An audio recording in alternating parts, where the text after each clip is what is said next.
What is up? It is Taco Tuesday. We are lacking the tacos, but we do have the bets here on Let's Bet It, presented by Superbook Sports. I'm Lauren Jabbar. That's Jared Smith. How are we? Wild card weekend officially done, even though it finished on a Monday. But we are moving on to the divisional round in the National Football League. How you feeling? Oh, I'm feeling something. I'm He's about to feeling tweet something out the only crazy. thing. Well, because I forgot to tweet out a promotion for our show, so I'm in the middle of it right now. And I'm like, the only thing you guys will get it first. You guys will hit it before it hits Twitter. The only thing better than losing 13 straight wild card bets is to go on TV and talk about it the next day. Hey, you know what? We all go through a cold streak. That just means divisional round weekend and conference championship weekend and Super Bowl Sunday. You are going to be red hot. Oh, I'm You're about to getting your go on the cold most streak out of the epic way gambling early. streak of all time.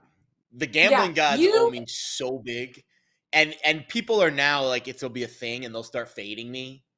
And then that'll be when it turns. So it's okay, guys. Trust me. It's gonna take a Here's lot the more than thing. 13 losers to break my spirits. You and Brett Mayer getting your yips out of the way during wild card weekend, and then we're gonna move on to the divisional weekend and both be back on track. Did you notice? Oh wait, well, okay. Let me introduce the show, and then we'll get into that game Yeah, because I don't introduce want the to show jump and the then gun we'll on this one. get started here. We got a lot to get into today, guys. We have Dave Ross from VSiN coming on to talk about his Really thoughts excited about Dave. on NFL wildcard weekend. Yeah, we have the Cowboys-Bucks reaction, and then we're going to do a little breakdown of the Cowboys 49ers preview that we will be getting into. So without further ado, let's get right into it. Let's bet it. The Cowboys beat the Bucs badly last night, and I mean like really bad. It was a dominating win. It started with Tom Brady. He didn't look good at all last night. I mean, it wasn't a great sign for the best quarterback in NFL history. Does he play next year? We'll see. Do the Bucs keep Todd Bowles? We'll see. The Bucs finished 8-10 and kind of like skated into the postseason, right? Thanks to a horrific NFC South. But the Cowboys really needed that win, like badly. Their defense, phenomenal. They put Tom Brady under pressure the entire night. Dak Prescott, I know we've been talking a lot of shit about Dak. He looked really good. He threw for 4 touchdowns, ran for another. If they look this good, they do have a real shot to win the NFC at this point. And they even survived those 4 missed pats from our guy, Brett Mayer, which ultimately led to the under hitting, which I'm very excited about. I know you and Tank were both on the over, in addition to a lot of other people, and we lucked out on the under. I sweated that one out. You call it the under sweats for a reason. Ain't that right, Jared? Yeah, that was a. I think it's fair to say that was the most flukiest loss that I've had in the NFL gambling world all year. The odds of missing 4 consecutive extra points because of so they're about 93% make rate, hit rate on the year for extra points. It's about 125,000 to 1 to miss 4 consecutive, chances of something that's been hitting at a 93% rate on the year. I might be a little off with the math. I saw someone tweet that last night. But that's neither here nor there. I'll be honest, that game to me, the defenses played well enough for that game to trend under. They really did. I just think Dallas's offense, first of all, they were flawless in the red zone. They went for it on several 4th downs. They scored 2 touchdowns on 4th downs. So I can make a case why that game, like if you play that game out 100 times, maybe it's more like a 50-50 or like 60-40 over split and not like, only one scenario where this dude misses 4 extra points. Does that game stay under? Like I could have seen a world where the Cowboys didn't get one of those 4th down touchdowns. And obviously the Bucs getting that last, that last onside kick, they had 1 extra chance, but that didn't matter. The game was already in hand then. And yeah, when I'm looking at the numbers right now, they're very green across the board for Dak Prescott. 13% completion percentage over expectation. Tom Brady was a -13. Brady was awful last night, period. End of story. He was really bad. I mean, he looked really bad. And Dak was really good. Yeah, and the Cowboys did everything right. They had a 64% success rate on early down passes. And they got whatever they wanted last night. You know how I love those early downs. Those are, to me, are the very key indicators of success, where the Buccaneers had just a 39% on early down passes. So I wanted Byron Leftwich to throw early. They did a little bit, and it didn't work. I And mean, nothing Tom really the Brady's Bucs did completion work last night. percentage was only like 50%. He had 66 attempts and he only completed 35 of those attempts. It's literally so bad. He still threw for Yeah. 351 yards, but when you're taking 66 attempts, I mean, you're going to throw for a certain amount of yards, right? But at least you guys hit your prop bet on the over. I know Bobby Stanley and Mark Zinno were both on the over attempts and over completions for Tom Brady. Both of those hit. I think the completions was 33. I bet that. And I the just didn't attempts was officially like, give it out, so I can't yeah. claim it on my record. But I did, Oh. for those people listening, I did make several bets last night on my personal account that I did not give out publicly that hit.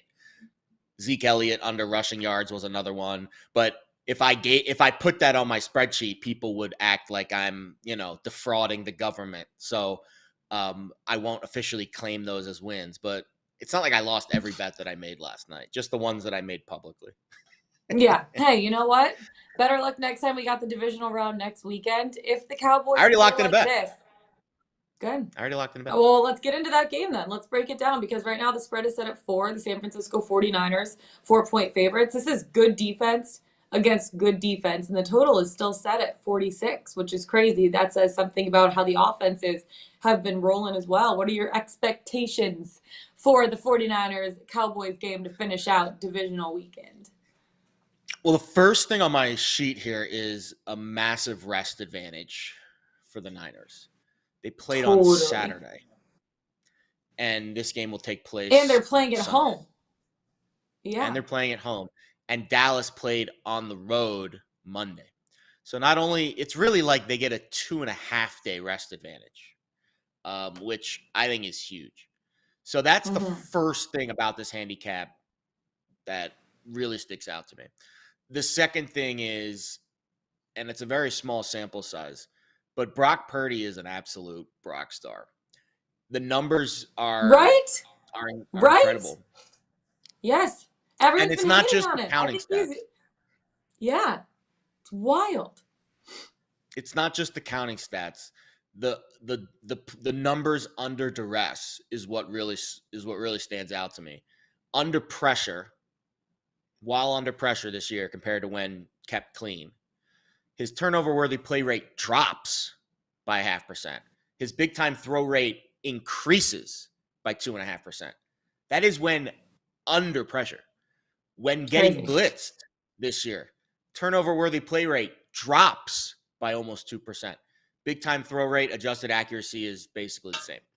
So this is a rookie, a 7th round. Now, I know it's Kyle Shanahan's offense and it's all these other weapons around him, but usually when you have a rookie that is not a very talented rookie and he gets pressure in his face and he gets blitzed, that's when the turnovers happen. He had 0 turnover-worthy plays against the Seahawks on Saturday, and he has been unbelievable under pressure this year. On the Cowboys side, there's 2 injury concerns that really scare me. One, Jason Peters left the game, left tackle last night, and now you're down to probably a backup left tackle if he can't play this week. And the biggest one, this one really hurts. Their safety, Jaron Kearse, knee injury. He has the highest Pro Football Focus tackling grade of any player on the Cowboys roster, second most total tackles on the team. If he can't play this week and you've got to face that Niners offense with so many weapons and so much rushing prowess without your highest graded tackler, one of your best safeties, and you have 2.5 days rest less than your opponent, I bet the Niners minus 3.5. I don't think it's a really difficult decision for me. Wow, I actually really like that. Let's make it happen. I think the Niners are going all the way. I really do. I'm excited to see they have all of the pieces. Their offense is phenomenal. Well, their defense is even more phenomenal. But their offense, like everyone was questioning, oh, is it just a fluke? Is Brock Purdy winning 1 game? Is he winning 2 games? He's winning these games because he has so many great pieces around him. No, the dude has shown that he's the real deal. He protects the football. He makes the plays when he needs to. He's not spectacular by any means. He's not making any like Patrick Mahomes throws, you know what I mean? But all you need is solid and consistent, and that's exactly what the San Francisco 49ers are getting from him. He has better statistics than Jimmy Garoppolo did, and I'm really loving what I'm seeing from Brock Purdy being a rookie, being poised under center and leading this team to how many straight wins with him, 7 straight wins with him playing under center, which is phenomenal. I'm looking forward to seeing this game, but I do think also that the San Francisco 49ers take advantage at home. 1, because of rest advantage, and 2, because of talent on both sides of the football. I wonder if our guy, Dave Ross, agrees. Let's bring him like in. My pick. You don't think so? We can follow him on Twitter No, at he's a big Cowboys fan. host of Big Bets from 2 to 4 p.m. Eastern Time on VSiN Live. What is up, Dave? Happy Tuesday. Good morning, y'all. Yeah, I listened to all of that from Jared, and let me just say, he's surprised you stayed quiet. You really. Yeah, no, I was just sitting there like going, this is what I wake up to today. You know, the Cowboys finally win a playoff game on the road for the first time since 1992, and it's on to San Francisco. But I think you guys are right. I mean, Jared, you laid it out there with the injury concerns, and certainly that's what grabbed my attention too. And we saw Micah Parsons got nicked up right before the half with his shin injuries. You mentioned Jason Peters too. That means the Cowboys are going to have to kick out Tyler Smith to play left tackle. And probably go that route again if Jason Peters can't go. Who would have thought that a guy north of 40 would be that key to the Cowboys? You mentioned Kurz too with the tackling. The one good nugget that I will say is, if you guys noticed, Leighton Vander Esch was back last night after being out for several weeks for that next game. Yeah, and he let him in tackle. So that's a huge addition. But boy, I don't know how the NFL gets away with scheduling a game on a Monday night. And then that team's going to travel on the road to a team that played on Saturday. So it really is a solid home field advantage for the Niners. So it is an uphill battle for the next week. Yeah, this is going to be a really exciting weekend. What team surprised you the most from Wild Card Weekend? Because I feel like there was a lot of teams that people were down on, like Miami. They played the Bills strong. I mean, there was teams that people thought there was no chance that they'd win, like the Jags, and they end up coming back from a 27-point deficit. Which team surprised you most from Wild Card Weekend this weekend? Well, I'd say, Lauren, in defeat, 2 teams. The Dolphins or the Ravens really surprised me how competitive they were. And I was on I got on the lucky side of Bengals to get inside that number, but I got to tell you, that was life and death, for the majority of the game. If they go on the sneak instead of high, that's probably a 7-point Raven lead. And the way they were shutting down the Bengals offense, that gives me a little bit of pause this week when the Bengals go up to Orchard Park against the Bills, because I'm trying to look at the AFC with the big 3, right? No disrespect to the Jaguars here and their great comeback against the Chargers, but it is the Chiefs and the Bills and certainly the Bengals. The Bengals are the most balanced, but they've got holes too. Like, they don't run it well enough, and they got issues in the offensive line with La'el Collins out, and their left tackle got injured last week at Alabama. We don't know if he's going to be able to go this week as well. So there's all these line moves that teams like the Cowboys and teams like the Bengals are going to have to make. Mm-hmm. But then on the reverse side, I look at the Bills, and I didn't realize how much they'd miss Von Miller, and they really do. Yeah. They don't get much of a pass rush right now. So if you can keep the clean pocket for Joe Burrow, I like their chances getting the 5 against Buffalo, but there's a lot of question marks going into it. But I do think that number is a little bit too big right now. So I was surprised the way the Bills and Bengals struggled, but I still think it makes it for a very interesting handicap for their game coming up this weekend. I agree. I did musical chairs with the Bengals offensive line last night, and it wasn't pretty, Dave. Yeah, right? I mean, the guy they got to take over right guard for Alex Kappa had the lowest run blocking grade of any guard the entire weekend of all the teams. That's just that ain't gonna fly. That ain't gonna fly. No, we knew that was their biggest issue coming into the year, right? Yeah. And remember, the Bengals started off 0-2. They lose that game in Dallas when Cooper Rush is the starting quarterback, and everybody goes, "Oh my goodness, the Bengals are dead."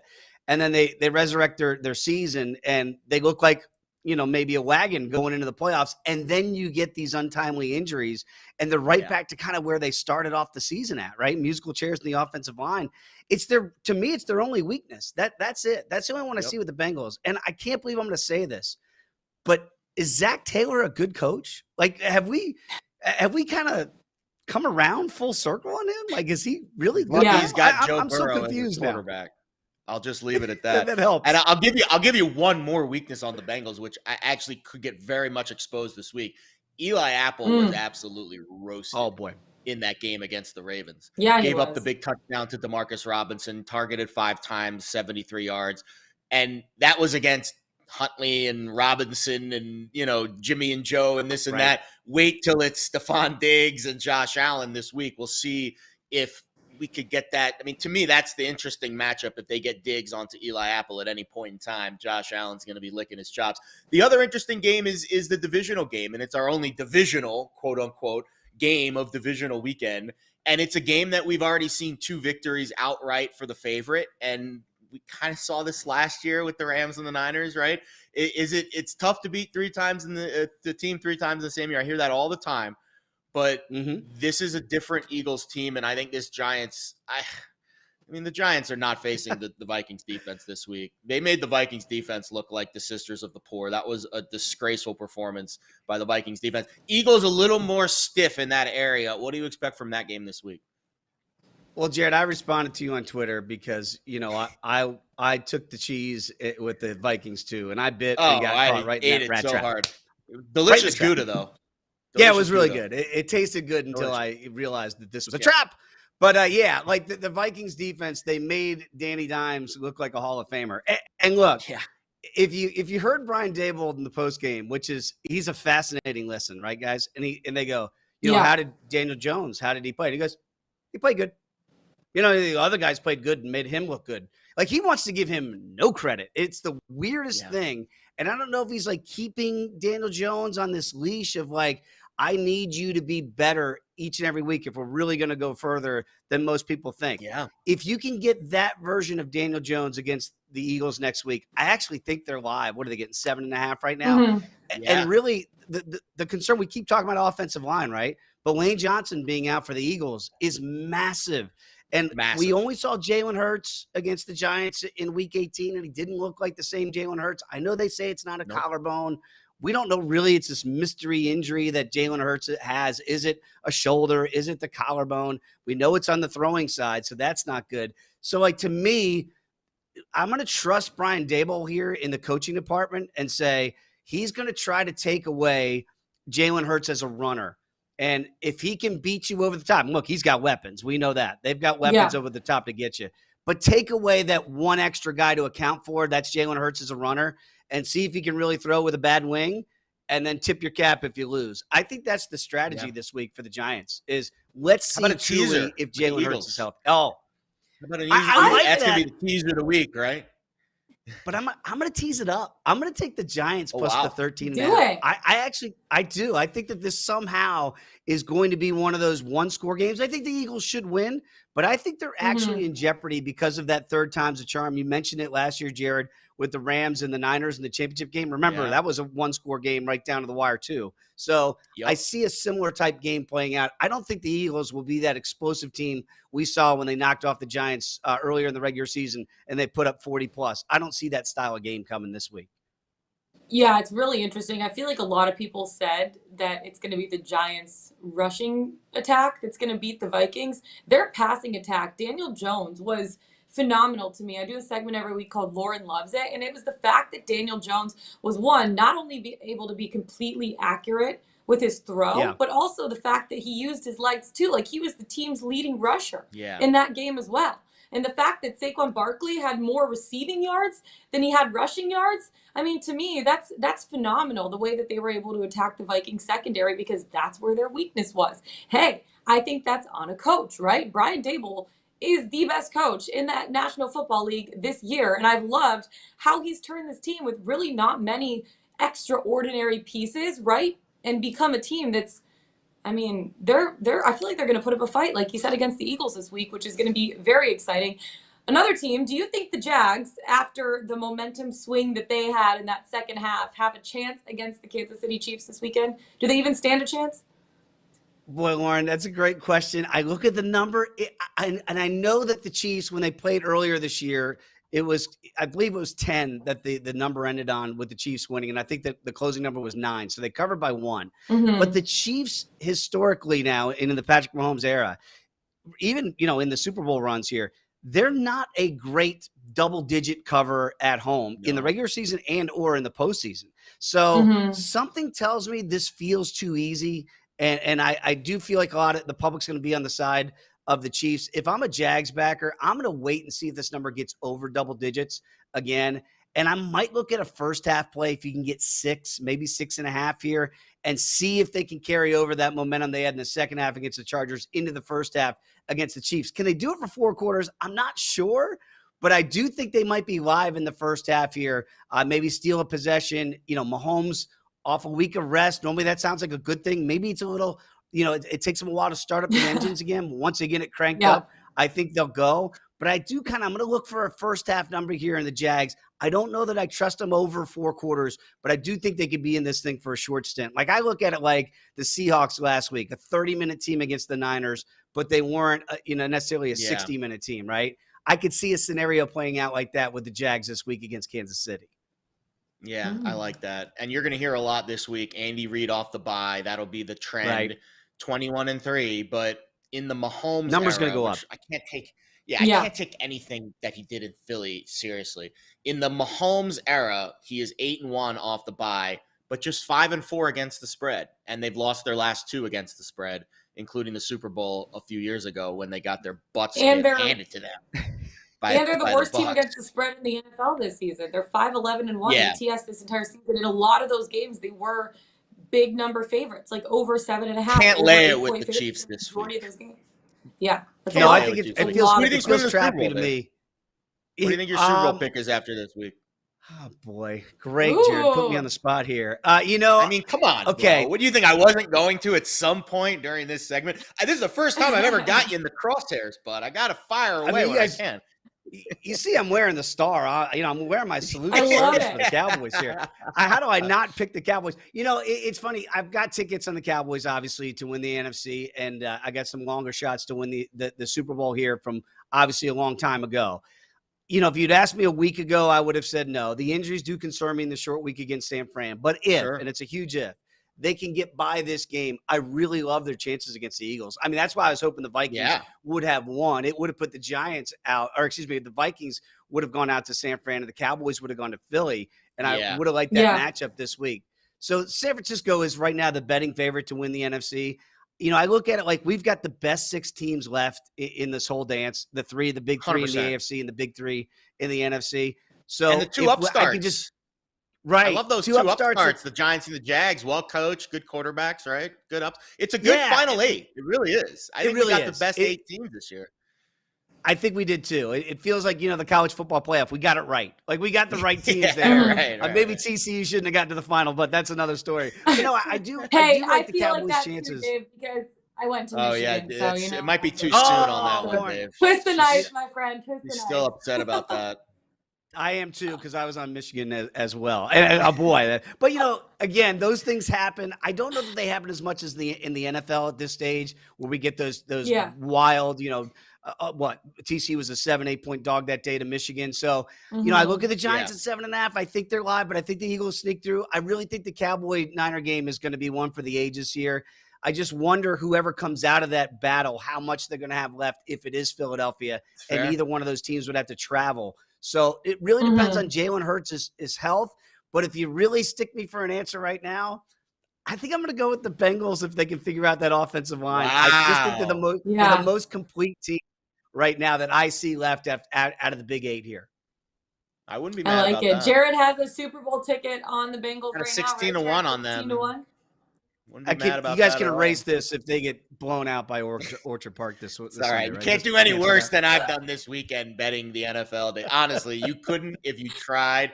A trained monkey throwing darts on a board would have hit one this weekend, Dave, probably. That means you're going to get hot.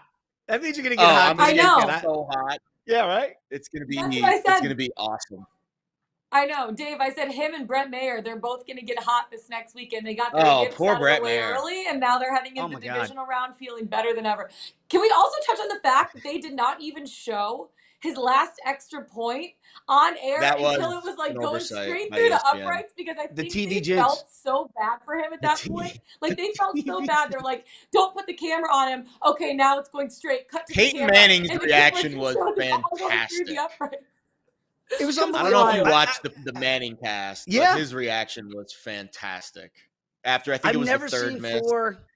Yeah, I've never seen 4 in a row. I've never seen 3 in a row, right? But if you had the over last night, and Jared, I know you did. I'm sorry that you can't. We missed 4 extra points. I need an extra point out of 4 tries to get the over. Yeah. Are you kidding me? What are the odds? And then how about the red zone pick? I was on the under, and so I was like, "Oh, I feel so bad for him, but not bad enough after hitting my bet." As I'm like wiping away tears. You didn't feel bad at all, Warren. You were probably doing the rain dance when he missed. You were probably like doing like some kind of voodoo dance to try to get him to miss that last one. So I do worry where his head's at. They're gonna need him next week in San Francisco in a tight game, and boy, and it's not an easy place to kick, right? No, it's terrible. By the way, I mean, shout out to my guy Robbie Gold. I used to work with Robbie back in our Chicago days. Oh, yeah. He's 1,000 years old, and still he's going to go to the Hall of Fame at this rate. And so I texted Robbie last night, and I said, "Can you call my guy Brett Maher and just give him a lesson before next week to make this an even playing field?" That's all I ask. I mean, we can't go out there without a kicker, and they got Robbie Gold on the other side. No, Robbie's a Hall of Famer. It's wild. Like, we literally saw him get the yips in real life time, like literally real life time. But he made the one after, and so I think he just needs to make one more, and then it's done. Like, 1, you're like, okay, I'm back on track. 2, you're like, okay, I'm really back on track. Dave, after let's say after the 3rd one, would you have gone for 2 the 4th time? If you were the coach? I'm so glad you asked that, because here's what I'd say, guys. Seriously, like, you got John Fossil, the special teams coach over there. Yeah. When they went for it on 4th down and threw the touchdown to CeeDee Lamb, okay, great play. I almost wanted McCarthy to kick it for his confidence. I was actually thinking, and I know other people are like, get him off the field. At some point, it's like a golfer, and I'm a bad golfer. I know it. You got to hit the next shot. You still got to play. Yeah. So totally. Let him work it out. We're going to need you. Right, exactly, Warren. Let him work it out. I know it's a struggle bus that we're all watching play out live on national TV, like a horror movie that we're watching in real time. But at some point, just go do what you do. And we're going to need him to make a kick. Yeah. It's going to be a story this week. It will be. And he's been great for the Cowboys all year. By the way, he missed 3 extra points all season and then 4 last night. Go figure that out. I can't figure it. That's wild. It's wild. But, I mean, hopefully he's going to be back on track. Jared, you're getting back on track. Brett Maher's going to get back on track. And we're all going to take advantage. Let's be hungry. I'm not losing a bet for the rest of the playoffs. I know. No, you're going to go Dave, we so appreciate you. We so appreciate you coming on. Thank you so much for breaking down Wild Card Weekend. I'm sure we'll be talking to you soon. Absolutely. Great job, Dave. Peace. Appreciate you cutting up early, Make sure to follow him on Twitter at DRoss. Wait, what did you say, Jared? Sorry, I totally cut you off. No, I just said I mean, he's a Vegas guy like me, so it's pretty early out here. We apprate him. Love the Vegas. Thank you for waking up earlier than your bedtime. We appreciate you. Make sure to follow him on Twitter at DRossSports, host of Big Bets from 2 to 4 Eastern Time on VSiN Lab. All right. Before we get into our best bets, I'm hitting the ice for mine. I don't know what yours is because you didn't type it into the sheet, Gerard. No, I'm not giving out a best bet today. I'm taking the day. Actually, I'm taking the rest of the week off from gambling. I will give out a play from the site, but I'm not betting on anything else for the rest of the week. Let me do my read. And then you give out the play from the site. Okay. You do your thing. Let's bet it. Presented by our friends at Superbook Sports. Pile up the wins and pile up the money with Superbook right now. The best betting app from Las Vegas is giving you free money every week you make a bet. Just place a $50 bet each week with Superbook, and they'll give you a $5 bonus, up to $50 for betting each week afterwards. So if you're in Arizona, Colorado, Iowa, Nevada, New Jersey, or Tennessee, download the Superbook Sports app or visit superbook.com to get your streak started today. All right, Jared, now it's your turn. Superbook.com to Pickswise.com. 3-star plays of the day. Who do we got? Yeah, so again, I'm taking the rest of the week. Like, I need a few days to collect my thoughts. Probably by tomorrow around this time, I'll get the itch again, and I'll probably wager on something. But today, especially, I'm going to give this pick out as my quote-unquote play of the day, but it's just for you guys. I'm not betting it. It's not going to be like an official thing, because I don't want people to get mad. How come it's not on his spreadsheet? He's a cheater. He's a liar. He's a fraud. Just go to the Pickswise.com website and check out why Joe Williams wants you to bet the over in Boston College, North Carolina. It's actually like, honestly, I read through the handicap this morning. It is a good handicap. UNC is their offense is clicking right now. They've scored 80 points in 3 of the last 4. And the over is 6-2 in their last 8 games.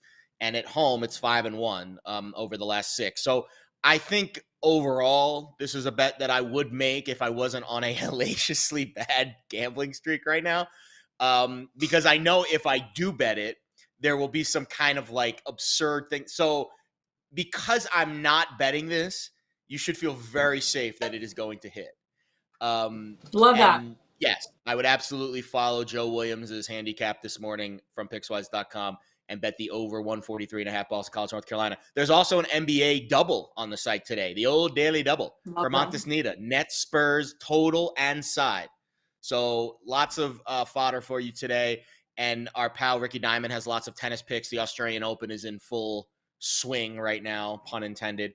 And also we have golf, American Express. Diane Knox-Ballas is back with her golf picks as the golf season is also quote unquote getting into full swing. American Express predictions also on the site. So lots of things for you. I know it's weird. We don't have any more Thursday night games. The NFL only Saturday, Sundays now. So, you got to wet your whistle in other ways. So we got golf, we got college hoops, got NBA and tennis. Plenty for you. Make it happen, people. Go to Pickswise.com. Check it out. I'm taking mine to the ice tonight. The Wild head into the nation's capital to take on the Washington Capitals. Now, the Wild are coming into this one winning their last 2 games. They haven't played since Saturday against Arizona. They won in that one. The Caps are playing for the second straight night and third time. Thank you. The Caps are playing for the second straight night, third time in 4 days. Now, Minnesota has been struggling a little bit on offense. They've only scored 8 total goals in their last 4 games combined. They're averaging 3.12 goals per game for the season, but they do have 3 or more in 6 of their last 9. I think they're going to get back to that eventually. Now, I'm really bad at saying his name, Philip Gustafsson. He's been solid this year. 10-6-1, 2.17 goals against average, .925 save percentage. And the Wild right now, I know Marc-Andre Fleury was their starter. Gustafsson was their backup. Now they've been kind of doing like a 1A, 1B goalie approach because both of them are playing really well. Fleury started their last game against Arizona. I'm assuming Philip will start tonight. Now for the Caps, their offense has kind of been like Alex Ovechkin and no one else this season. I know they've dealt with a lot of injuries. They had Tom Wilson, Nicholas Backstrom, who both played their first game on January 8th. They had off-season surgeries. They missed the first half of the season, basically. Their backup goalie, though, and Charlie Lindgren, who's probably going to start tonight because Darcy Kemper started last night when they played the Islanders on Long Island. He's pretty good. He's 11-5-1, 2.59 goals against average, .912 save percentage. His last game that he played, though, hasn't been since January 6th. So I feel like he's going to be the only guy on their team that has fresh legs at this point. Like for me, I'm betting the Wild 60-minute money line because I'm going with the team that's just a little bit more well-rested. They don't have as grueling of a schedule this week, right? Washington played overtime on Long Island last night, and they travel all the way back, not all the way, but they travel all the way back to the nation's capital for this one. And they're 1-5 in their last 6 games played on no rest. And this is their 3rd game in the last 4 days. So they've just been playing. They played Saturday, Monday, today, and they've traveled in the meantime too. So a lot of this is just a rest advantage for me for the Minnesota Wild. I love their backup goalie in Philip, or 1B, I guess you could say, next to Marc-Andre Fleury. And I find more value in their 60-minute money line at plus 132. I'd rather get it at plus money than lay in some change for it. So Wild, 60-minute money line, plus 132 tonight against the Washington Capitals. Let's go. That's it for us. Is it ironic that you bet the Wild the day after Wild Card weekend? I mean, there might be a little bit of a carryover. You're getting wild, yo. Let's get wild, baby. Wild. 60-minute money line, plus money. Let's get it happen. Let's make it happen. That's it for us today, guys. Find us on the Pickswise YouTube channel. Go to Pickswise.com. Follow us on Twitter. That's Jared Smith. I'm Lauren Javara. We'll see you guys tomorrow. Don't miss us too much. Until then, let's get it. Let's bet it.